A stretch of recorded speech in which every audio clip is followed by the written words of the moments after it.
my dear students, today we are going to discuss one important question from the chapter number system of class 9 maths. So without wasting more time, let us see, let us come to the point. What is the question? Represent or locate under a square root 9.3 on the number line. Before this, you must have practiced or represented or located various irrational number on the number line. For example, root 5, root 7, root 3, root 2, root 11, like that.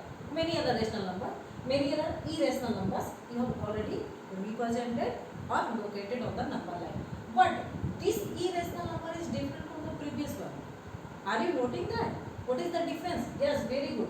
Here, the number under a square root is decimal number. So this is little bit difficult. So देखो, अगर easy देता है तो वो सारे questions आप exam में कर सकते हो, लेकिन थोड़ा सा अपने आप को हर चीज़ के लिए, हर सिचुएशन के लिए, टफ से टफेस्ट क्वेश्चन के लिए आपको रेडी रखना है. और आपको सबसे बड़ी बात, एग्जाम में आए ना आए, this is not important. You must learn how to locate such type of irrational numbers if you are studying number system. Okay, so let us see some of the steps I have written in order to save the time. ठीक है, and by following that we will do it. So जैसा कि मैंने आपको पहले के videos में भी बताया है कि आपको जब भी इसको रिप्रेजेंट करना होता है, लोकेट करना होता है, then what is the important thing? If you want 100% or complete full marks of that question, you have to write steps of constructions. Without writing steps of construction, you are not going to get full marks. So write down in simple sentences or points. By using simple points, simple sentences you can do. So let us do. ठीक है, first step हमें क्या देखिए, सबसे पहली चीज देखिए कि जब भी इस तरह कोई एक सिंगल नंबर नहीं, इस तरीके के जितने नंबर है आप ले सकते हैं. जैसे 9.3, 4.3, 8.3, 8.2, 8.5, मतलब कुछ भी इस तरीके से जो नंबर्स है उसको आप ले सकते हो. ठीक है, तो आपको जब इसको लोकेट करना है तो आपको क्या करना है, first of all you have to take on the number line as usual, जैसे हमने लिया था in the previous one. Take on number line x dash o x, और simply you can say that the number line is l. so what I have written on the number line l means we have already taken number line l. so यहाँ पे देखिए, अब हम आपके सामने रखते हैं. हमने क्या किया, एक नंबर लाइन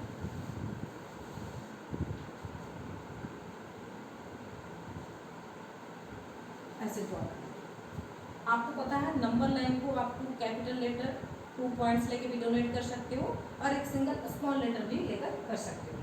इसको हमने क्या किया, स्मॉल एल, इसका नाम दे दिया स्मॉल एल.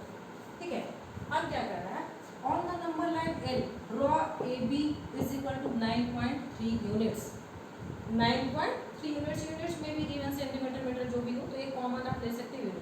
तो मान लीजिए कि यहाँ पर एक पॉइंट लिए, क्या लिए, ए, और यहाँ से एक पॉइंट हमने ले लिया बी. इस तरीके से कि जो ए बी का डिस्टेंस है वो कितना है, 9.3, जो आपको रिप्रेजेंट करना था. तो आपने क्या ले लिया, A B is equal to 9.3. Next, extend A B to point C. इस ए बी को एक्सटेंड करना, आगे बढ़ाना. ठीक है, क्या करेंगे, ए बी को हम एक्सटेंड कर रहे हैं किस पॉइंट से, पॉइंट सी तक. ठीक है, कंडीशन क्या है, such that B C is equal to 1 unit. अभी हमने देखा A B is equal to 9.3 unit जो आपको लोकेट करना था, और B C is equal to 1 unit. तो बी से जस्ट थोड़ा सा आगे देखिए, क्योंकि ये 9.3 है तो डिस्टेंस भी आपको उसी तरीके, ऐसे नहीं कि यहाँ ले लिया और बोले कि 1 यूनिट है, नो. तो आप उसी अनुसार से कि वो लॉजिकल हो, आपको मेजर करके भी कर सकना है. अभी मैं तो ऐसे कर रही हूँ. तो मान लीजिए यहाँ पर मैंने पॉइंट ले लिया सी. ठीक है, ये पॉइंट क्या हो गया, सी. इस प्रकार से कि B C is equal to क्या है, 1 unit. Next, third step, draw the perpendicular bisector of A C. Draw the perpendicular bisector of A C and mark the mid point of A C as O. अब देखिए A C, ध्यान दीजिएगा number line, everyone please pay attention. A C, ये देख रहे हो, इसका perpendicular bisector आपको ड्रॉ करना है. तो आपको पता है ना क्या करना है, कंपास लेना है. ऐसे नहीं, यहाँ तो मैं ऐसे कर दूँगी, लेकिन आपको क्या करना है, कंपास लेना है, यहाँ पे रखोगे, इससे थोड़ा सा ज़्यादा लोगे, ऊपर कट करोगे. ठीक है, मान लिया आपने ऐसे, ठीक है, आपने क्या किया, ऐसे कट किया, नीचे एक कट किया, फिर एक यहाँ पे कट लगाए, फिर उसी पॉइंट को, मतलब आपको क्या करना है, आपको पता होगा, कंपास लेकर मोर देन हाफ लेंगे, यहाँ चाप लगाएंगे, नीचे भी एक चाप लगाएंगे, उसी चाप को बिना डिस्टर्ब किए आप ये पॉइंट पे रखोगे, यहाँ से कट करोगे, ठीक है। आपने ऐसे कट किया, ठीक है।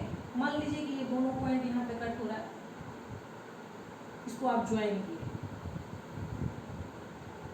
इस पॉइंट को आपको नेमिंग क्या कर देना है, ओ। ये क्या करना है, परपेंडिकुलर बाइसेक्टर, परपेंडिकुलर बाइसेक्टर। इसका मीनिंग क्या होता है कि यहाँ पे जो है एंगल बन रहा है वो राइट एंगल बन रहा है, and this distance of this distance will be equal, right. अब देखिए इस स्टेप को हमने कर दिया, क्या किसका परपेंडिकुलर बाइसेक्टर है, AC का। तब AC का परपेंडिकुलर बाइसेक्टर आपने किया, इसका मतलब क्या हो गया, AO is equal to OC, AO is equal to OC, ठीक है। विद O एज सेंटर आप क्या करेंगे, O को सेंटर लेंगे, with O as a center, draw a semicircle of radius OA is equal to OC. Before this, just before I have repeated that when we draw this perpendicular bisector of AC, means OA is equal to OC and this is equal to half AC, half AC. Very good. So now in the next step, what you have to do? Take O as the center. आप compass उठाइए, उसकी जो pointed portion है उसको यहाँ रखिए, ठीक है। अब उसको खोलिए, ओपन कीजिए, ठीक। कहाँ तक, इस डिस्टेंस, यहाँ रेडियस लेना है, ये रेडियस लीजिए, ये रेडियस लीजिए, दोनों इक्वल है। आपने यहाँ ऐसे करके रेडियस लिया, यहाँ पे सेंटर रखे, और यहाँ से क्या किया, एक सेमी सर्कल आपने ड्रॉ, ठीक है। इसी चीज को कह रहा है, with O as a centre draw in semi circle of radius OA is equal to OC। जब रेडियस है OA is equal to OC, तो A पर भी टच करेगा और C पे भी टच करेगा सेमी सर्कल। अब देखिए नेक्स्ट स्टेप, फ्रॉम B, ये जो B है, ठीक है, draw BD perpendicular to AC। आपको पता है this is the perpendicular, right. Draw BD perpendicular to AC, इस AC पर यहाँ से एक परपेंडिकुलर ड्रॉ करना है, ठीक है। तो फिर से आप क्या करोगे, ऐसे जैसे आप कंपास से परपेंडिकुलर ड्रॉ करते हो, ठीक है, ऐसे लिए, फिर कट किए, ठीक है। तो मान लीजिए आपने ऐसे परपेंडिकुलर कंपास से आपको करना है, ऐसे आपने ड्रॉ किया, इस सेमी सर्कल को कहीं ना कहीं किसी पॉइंट पर ये क्या कर रहा है, इंटरसेक्ट कर रहा है, intersecting the semi circle eight D। तो जिस पॉइंट पे इंटरसेक्ट कर रहा है उसको क्या कर दीजिए, आप कोई नेमिंग कर दीजिए। हमने क्या नेम कर दिया, D, ठीक है। From B draw BD perpendicular. अब आपने देखिए यहाँ पे परपेंडिकुलर है ये, ठीक है, तो 90 डिग्री आपको दिखा दिया, ठीक है। From B draw BD perpendicular to AC। ये पॉइंट जो है आपका, ये वाली पॉइंट, ये D, ठीक है। Intersecting the semi circle eight D। यहाँ तक क्लियर है ना, सबने लिख लिया। एक बार वीडियो को पॉज कीजिए, और पॉज करने के बाद में इसको क्या कीजिए, लिखिए। नेक्स्ट स्टेप में इसको इरेज कर दीजिए, ठीक है। आपने देख लिया ना, देखो अभी तक फिर से एक बार रिकैप करिए, कुछ नहीं किया, जो आपको रूट के अंदर डेसिमल नंबर है उतना आप नंबर, उतने यूनिट का आप चुपचाप बिना कुछ सोचे इतने यूनिट का आप एक लाइन सेगमेंट करिए, ए बी जी। इसको थोड़ा सा एक्सटेंड कर दो, कितना, 1 यूनिट, ठीक है। 1 यूनिट एक्सटेंड किए।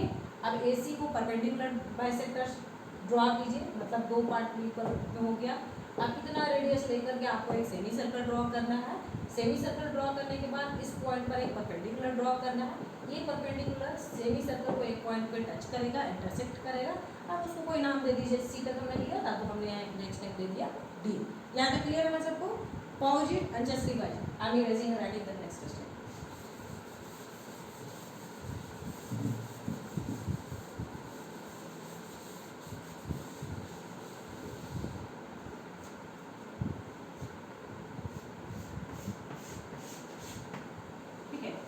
स्टेप 5 था, स्टेप 6 लिखते हैं।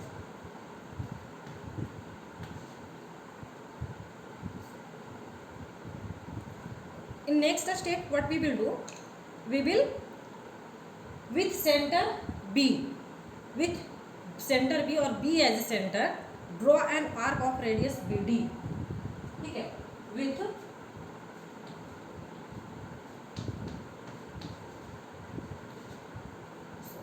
B not D, with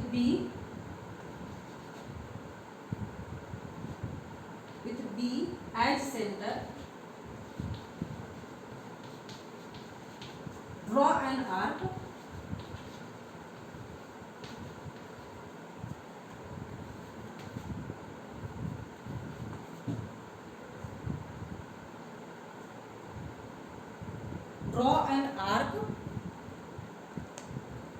radius कितना लेंगे BD, of radius BD, of radius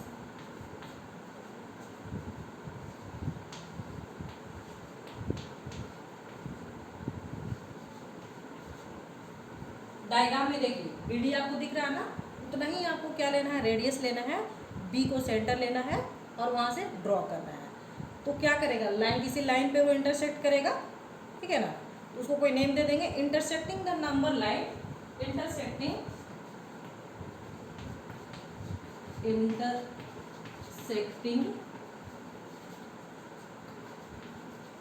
the number line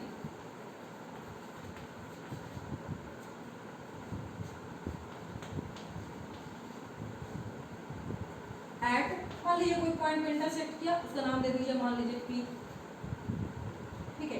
अभी देखिए हम क्या किए, इस स्टेप को जो किए उसको हम लिख रहे हैं with B as centre, with B as centre, इसको सेंटर लिए मतलब आप कंपास लोगे, उसके पॉइंटेड पोर्शन को यहाँ रखोगे, उसको ओपन करोगे, कहाँ तक, रेडियस जाएगा BD, और यहाँ से लेने के बाद में इसको आप एक आर्क घुमाओगे ऐसे, देख रहे हो ना, तो यहाँ से एक गया ऐसे इस पॉइंट तक, तो ये ऐसे ऐसे ऐसे, मान लीजिए इस पॉइंट पर टच किया, इसको हम P लिख दिए, ठीक है।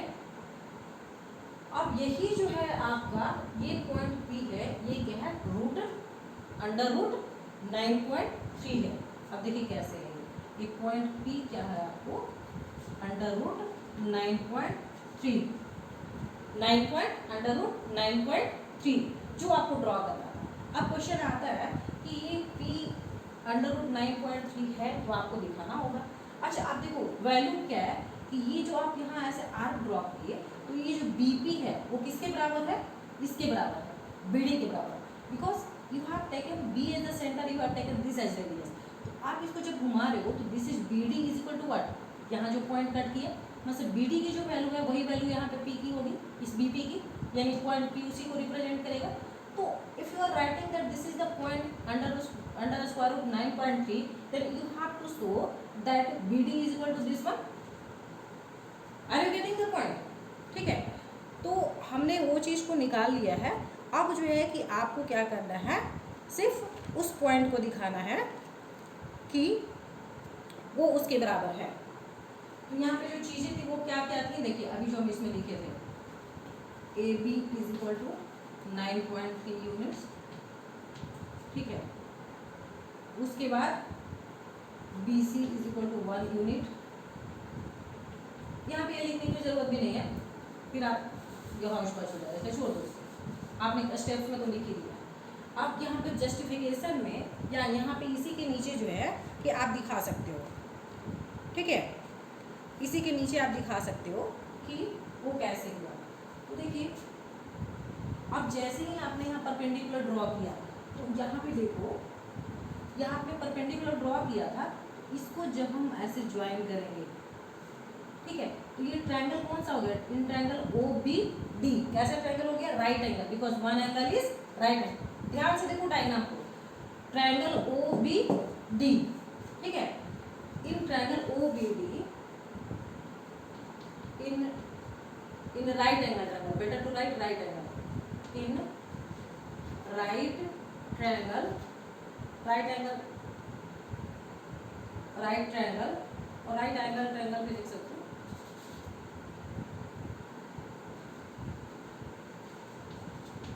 ट्रायंगल कौन सा है, OBD,